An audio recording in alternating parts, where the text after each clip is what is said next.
সারা দেশে মুসলমানদের ত্যাগের মহিমায় উদ্ভাসিত অন্যতম ধর্মীয় উৎসব পবিত্র ঈদুল আজহা উদযাপিত হচ্ছে। জাতীয় ঈদগাহে ঈদুল আজহার প্রধান জামাত অনুষ্ঠিত হয়েছে।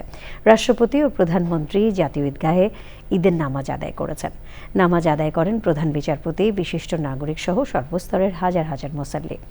জাতীয় মসজিদ বায়তুল মোকাররমে ঈদের 5টি জামাত হয়েছে। মাজহুল হক মান্না জানাচ্ছেন।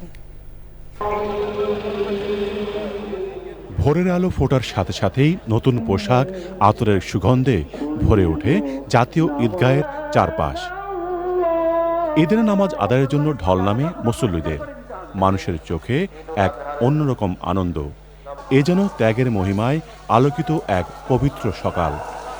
পবিত্র ঈদুল আজহা, কাঁধে জায়নামাজ, মুখে তাকবীর। ঠিক 7:30টায় শুরু হয় ঈদুল আজহার প্রধান জামাত। রাষ্ট্রপতি, প্রধানমন্ত্রী, প্রধান বিচারপতি ও বিশিষ্ট ব্যক্তিসহ বিভিন্ন শ্রেণী পেশার মুসল্লিরা ভেদাভেদ ভুলে এক কাতারে দাঁড়িয়ে আদায় করেন ঈদের নামাজ। এই এক কাতার যেন বলে দেয় ইসলামের সৌন্দর্য, সমতা আর ভ্রাতৃত্বের কথা। খুতবায় উঠে আসে ত্যাগের শিক্ষা, মানবতার কথা এবং সমাজের শান্তি ও সম্প্রীতি প্রতিষ্ঠার আহ্বান।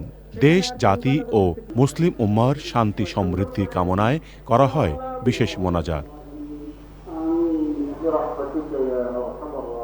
নামাজ শেষে মুসল্লিরা একে অপরকে জড়িয়ে ধরে শুভেচ্ছা বিনিময় করেন।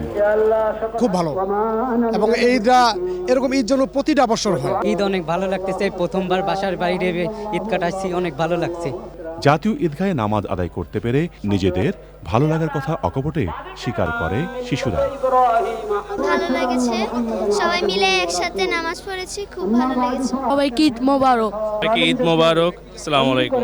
এর আগে জাতীয় মসজিদ বায়তুল মোকাররমে 5টি ঈদের জামাত অনুষ্ঠিত হয়।